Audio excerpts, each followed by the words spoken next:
Chapter 2. Up from the Down Under. That summer, let's see, I'm still living in the basement, my own private down under, in the little room Grim built for me there. Glued up this cheap paneling, right?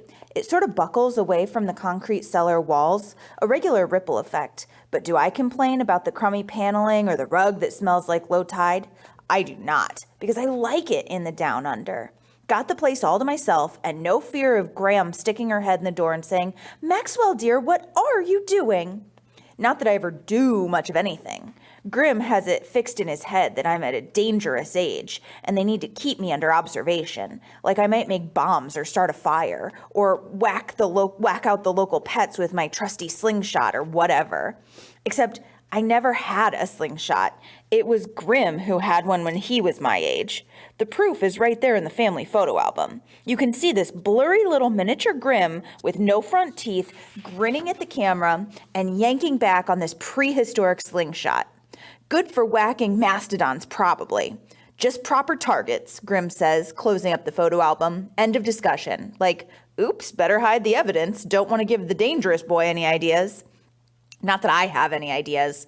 My brain is vacant, okay? I'm just this critter hiding out in the basement, drooling in my comic books or whatever. All right? I never actually drool, but you get the picture. Anyhow, this is the first day of July, already counting down to the 4th and wondering where I can get an M80, which is supposed to have the explosive power of a quarter stick of dynamite or something. And when it goes off, your heart thuds to a stop for a microsecond. Wham! Which is probably what Grim is afraid of. Eek, eek, Maxwell armed with dynamite. So finally, I get bored in the down under, and I'm hanging out in the so-called backyard, your basic chunk of chain link heaven. Grim keeps this crummy little mower in the shed, but what's the point of mowing dirt, right? Okay, I'm out there messing around, and that's when I see the moving van. Not your mainstream, nationwide, brand name mover either, just some cheapo local outfit. These big bearded dudes in their sweaty undershirts lugging stuff into the duplex, half that's been vacant since last Christmas, when the dope fiend who lived there finally got busted. At first, I'm thinking the dope fiend is back. He's out of jail or whatever, and he's moving his stuff back in. Then I see the fair Gwen. Not that I knew her name. It was a little while later. At first, she's a glimpse. Caught her going between the van and the front door, talking to the beards. I'm thinking, hey, I know her. And then I'm thinking, no way, butthead. No way you'd know a female that beautiful. Because she looks like some kind of movie star, wearing those old jeans and a baggy t-shirt, and her long hair is tied back, and she's probably sweating, but she still looks like a movie star. And she has this glow, a secret spotlight that follows her around and makes her eyes light up.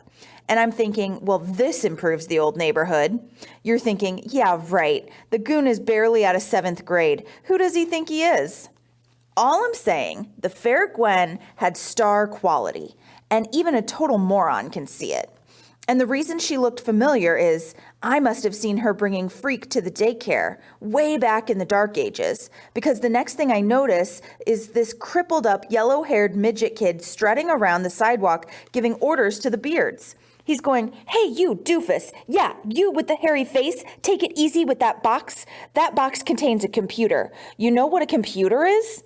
I can't believe it. By then, I'm sneaking along to the street to see what's going on, and there's this weird-looking little dude. He's got a normal-sized head, but the rest of him is shorter than a yardstick and kind of twisted in a way that means he can't stand up straight and makes his chest puff out. And he's waving his crutches around and yelling up at the movers. "Hey, Gwen," says one of the beards, "can't you give this kid a pill or something? He's driving us nuts." So Gwen comes out of the house and pushes the hair out of her big brown eyes, and she goes, "Kevin, go play in the backyard, okay?" "But my computer!" "Your computer is fine. Leave the men alone. They'll be done soon, and we can have lunch." By this time, I'm hunkering along in front of the place, trying to maintain a casual attitude. Except, like I said, my feet are going wild that year, and I keep tripping over everything. Cracks in the sidewalk, ants on the sidewalk, shadows, anything. Then the strange little dude jerks himself around, and he catches sight of me, and he lifts a crutch and points it up at my heart, and he goes, "Identify yourself, earthling." I'm busy keeping my feet from tripping, and don't get it that he means me. "I said identify yourself, earthling, or suffer the consequences." I'm like, what? And before I can decide whether or not to tell him my name or which name, because by now I recognize him as the weird little robot kid from daycare, and maybe he remembers me as Kicker.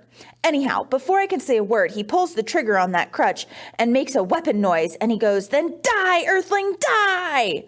I motor out of there without saying a word because I'm pretty sure he really means it. The way he points that crutch is only part of it. You have to see that look in his eye. Man, that little dude really hates me. He wants me to die.